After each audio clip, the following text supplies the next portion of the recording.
Wrestling has more than one royal family, an idea for which Cody Rhodes fought for years, being one of the most talented wrestlers of his generation and the son of the legend Dusty Rhodes. It's a pleasure to meet you on the Wrestling Paradise to tell you the craziest stories about the one who had his first televised match in 2007 against Randy Orton. Are you ready to be shocked to learn why Dusty Rhodes was arrested while they were eating waffles with Cody? Are you wondering what crazy Randy Orton things he witnessed? Do you want to know more about the plans that WWE officials had for him at one point and that were cancelled? Do you want to discover the almost supernatural scene he lived with Stone Cold Steve Austin? And are you curious to learn what was his first contact with Triple H when he was a kid? You will know everything and much more at the end of our video. You are on the Wrestling Paradise, the craziest stories about Cody Rhodes. Here we go. One day, when he was a child, Cody Rhodes went to eat waffles with his dad Dusty. Everything was going well until a guy told them that wrestling was fake. At that moment, without the slightest hesitation, Dusty punched him and got arrested by the police. With a story like that, we can imagine how much wrestling was taken seriously in the Rhodes family. Cody will also more or less do like his father by fighting several times at school with other kids who told him that what his father was doing was fake. He says that his father once told him, "If somebody tells you wrestling is fake, you tell them, no, it's not." If somebody tells you wrestling is fake again, you say, "Look, that's how my dad makes a living and you can have your opinion, but don't say it again." On the third time, you have my permission to punch them in the face. As we can see, the wrestling business has been running through his veins since he was young. One day, when he was at the World Championship Wrestling promotion, Dusty Rhodes asked a favor to someone, and it wasn't just anyone. Dusty is going to ask Steve Austin, a few years before he became Stone Cold, to babysit for him and to keep young Cody with him for about 15 minutes. Do you realize that years ago, the American Nightmare was babysitted behind the scenes by one of the biggest superstars in the history of the business? Moreover, between these two men, a very symbolic scene will take place after the special New Japan Pro Wrestling show in the United States in Long Beach, California on July 2nd, 2017. After facing Kazuchika Okada, Cody is in the parking lot after the event and suddenly Stone Cold Steve Austin appears out of nowhere, goes to tell him about his match and says he liked it. The people around can't believe that Stone Cold is at this show and will get closer and closer to Cody and the Texas Rattlesnake, but suddenly Austin congratulates him with a little pat on the shoulder and leaves walking in the shadows. Cody tells that suddenly Stone Cold disappeared while he was only a few feet away like Batman. It should be noted that at WCW, his father also introduced him to a tall, blonde young man, saying of him while he is still unknown that he is going to become a star. Cody tells him, "Nice to meet you, sir." It was Triple H, the one whose throne he will break in 2019. With him too, there was a memorable story years later. At the time when Cody was part of the Legacy clan and was facing off against D-Generation X, he was the victim of a joke by the latter, of which Triple H is obviously a member. While they were going to have a match in a house show in Dublin, Ireland, the game had told the members of the Legacy that there was going to be a banner with a D-Generation X logo and that it would be excellent for them as heels to put it away. Except that what Cody didn't know was that at the time of putting it away, a wooden plank that held the banner was going to fall on him and paint was going to be spilled on him. While he expected to look like a heel who doesn't respect DX, he found himself almost knocked out and ridiculous. Do you want other crazy stories about Cody Rhodes, in particular to know which specific incident gave him the idea to revolutionize the industry? Don't worry, it's coming by the end of the video. Cody Rhodes has always been immersed in wrestling, and yet Dusty Rhodes at first rather wanted Cody to try his luck in Hollywood and try to succeed as an actor simply because he thought he was handsome, and his son even took this project very seriously because he thought his height and his body would not enable him to succeed in wrestling. He was not tall enough, considering that he is 6'1", which was traditionally not tall enough for a wrestler who must be larger than life, and also not muscular enough. His plan was then to become a famous actor to force the Stamford Federation to recruit him. A clever strategy on Cody's part, and so it was with his sister Tyle that they went to try their luck in 2004 in Hollywood at the Howard Fine Acting Studio, one of the best known acting schools in Los Angeles. There, Cody took a course called Emotional Range in which you had to draw from personal life experience to manage to express several different emotions. We imagine that this is an experience that could have served him in wrestling later. Cody says that he loved this school and that it was cathartic for him, but that there were only classes 2 or 3 days a week, a light schedule. Apparently, with his sister, they didn't have much money and he didn't really like this environment in California. However, although he was depressed there, it was an experience that made him realize he had to get into wrestling for good. He had then driven 48 hours to tell his father in person that he wanted to enter the business. Besides, it was a time when Dusty Rhodes had money problems. For example, in order to be able to give Cody and his sister $10,000 each to go to Hollywood, Dusty had pawned his Rolex watch.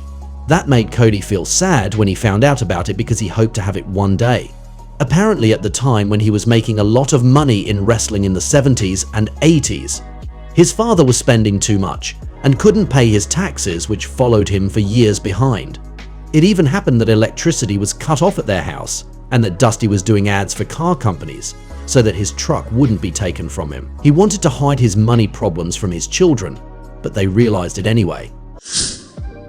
After having a first short rivalry with Randy Orton in 2007, Cody Rhodes will have several singles matches with Daivari and Shelton Benjamin, but it is with Hardcore Holly, a veteran with 20 years in the business at that time, that he will have the first real notable chapter of his main roster adventure. After several matches against each other in the fall of 2007, Cody won Holly's respect and they will form a tag team together. And on December 10th, during the 15th anniversary of Raw, Cody and Hardcore Holly defeated Lance Cade and Trevor Murdoch to become the new World Tag Team Champions. This title will remain the first Rhodes won in the main roster, a first consecration. Holly becomes a mentor for him and takes him to the gym with him often. He will help him in the field of muscular mass gain, and Cody tells that Bob was the first guy to help him build muscle, a business that was going well. Despite a reign of 202 days, everything is no longer going to go well with Bob, and they will talk less and less to each other. According to Hardcore Holly, Cody had animosity towards him because the fans were singing for the veteran, while the goal of this team was to elevate Cody and put him over. Jim Ross, the greatest commentator of all time, thinks instead that they simply had enough of each other, and that deep down Holly has always wanted to have a singles push. While he was on tour in South Africa one day, Cody goes to the bathroom of the hotel. There he comes across Randy Orton, who is holding one of the urinals in his hands and who tells to him to look. Then he is going to tear it completely off the wall. As water floods the room, Orton is laughing, and the next day at a meeting the officials want to know who did this. Randy will say in front of everybody, "Hey, I want to know who did this." Cody himself says that before becoming friends he had heard about Orton's reputation as a troublemaker. But with him and Ted DiBiase, his other partner at the time of the Legacy Clan, Randy has always taken his leader role very seriously. When Randy felt he had something to teach them, he didn't hesitate to get into them and to be very tough, especially with Ted. As he felt close to them with this common point they had of having grown up in the business with absent fathers, he wasn't afraid to be brutally honest with them to make them improve, even if it meant offending them or hurting them. Ted says that Orton wanted them to succeed, motivated them, always made remarks to them about everything, that even in the ring he got angry asking them why they had done this or that. By his side, Rhodes watches and progresses, grateful to have such an example in front of his eyes, and who in addition really helps him to improve, a real mentor in the ring and outside. As Cody says in a promo, "It wasn't Dusty Rhodes who made me a main eventer, it was Randy Orton." For Cody, it was also great to live Randy's success from the inside. He says that when he saw him pointing at the WrestleMania sign after winning the 2009 Royal Rumble, he wanted to live it too, and became addicted to success. It became like a drug, and years later, he lived it too. It was at the time when he was undashing Cody Rhodes, a former handsome man who then hid behind a mask because he was supposedly disfigured, that he will win the first singles belt of his career, the Intercontinental title, by defeating Ezekiel Jackson on SmackDown on August 12, 2011. It made Cody happy because it was the title that some of his childhood idols such as Ricky Steamboat or the Macho Man Randy Savage had also won. He will ask that the belt return to white as it once was. Then he will lose his title at WrestleMania 28 against The Big Show in a rivalry where he was making fun of him. For the record, years before this rivalry, when Cody was still a kid, his father had introduced him to The Big Show at the time of WCW by making him believe that his name was Gant, something that the Giant didn't seem to like. Cody remembers that on that day, The Big Show's hand was 3 times the size of his. And in 2012, it was this man who took the first singles title of his career from him. In any case, according to rumors, There were really talks of him winning the Money in the Bank briefcase in 2011 and also in 2012, each time for a potential cash-in on the heavyweight champion. But each time, on the day of the show, the officials changed plans to rather give it to Daniel Bryan in 2011 than to Dolph Ziggler in 2012.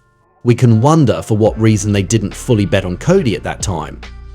Had he not shown that he was able to make the best of difficult gimmicks? What if Vince McMahon secretly wanted to punish him for being the son of Dusty Rhodes, one of his competitors for years in the past? In the end, the creative team will have no plans for Cody, and he begs them for months to completely reset him, offers them other ideas, but no one listens to him. Cody then realizes that they will never see him as the real star he thinks he can be. After almost 10 years in the Federation, he announced on May 21, 2016 that he had asked them to terminate his contract, which was accepted. On September 1, 2018, together with the Young Bucks and Kenny Omega, Cody Rhodes organized the largest independent show ever, the Indies WrestleMania, All In, a name that was found by Tyle Cody's sister. It all starts in May 2017 while Cody is at the gym, and at that moment he comes across a tweet from journalist Dave Meltzer, who says that according to him, it is impossible that one day Ring of Honor, the independent federation where Cody was at that time, will be able to do a sold-out show in an arena with more than 10,000 fans like Madison Square Garden. Cody tells him that he is taking up this bet and will prove him wrong. The 11,263 seats of this show, which will be like a Woodstock wrestling festival and which will take place in Chicago, will be sold in 29 minutes and 36 seconds. Knowing that Cody and his friends wanted the prices to be affordable, with tickets starting at only $25. It will attract 50,000 pay-per-view buys and will bring together wrestlers from Ring of Honor, New Japan Pro Wrestling, Lucha Libre AAA Worldwide, NWA and TNA. We can say that it was really the Indies ball, and Cody is clearly essential in this success since, in addition to organizing it, he is in one of the main matches of the show against Nick Aldis, the NWA champion. This is the first non-WWE show to sell 10,000 tickets since 1993. So Cody wrote history, and this event will change everything. It will give hope to the American Nightmare and his acolytes that they can go even further and create an alternative company worthy of competing with the Stamford Federation, which will become All Elite Wrestling. Wasn't that crazy? What an incredible life, right? Can you believe Stone Cold disappeared like Batman? And how crazy Randy Orton was? With all these stories, we've been able to realize how inspiring the life of the American Nightmare has been, with first a long period in the Stamford Federation, where his destiny seemed written to finally experience years of hard times that will push him to completely reinvent himself and get back on track in the Indies before a glorious comeback. We can say that Cody Rhodes has really become undeniable. I hope you had a good time watching this video, and I invite you to stay on the Paradise of Wrestling to look at some other ones. See you right away. And that's the bottom line, 'cause Stone Cold said so. What?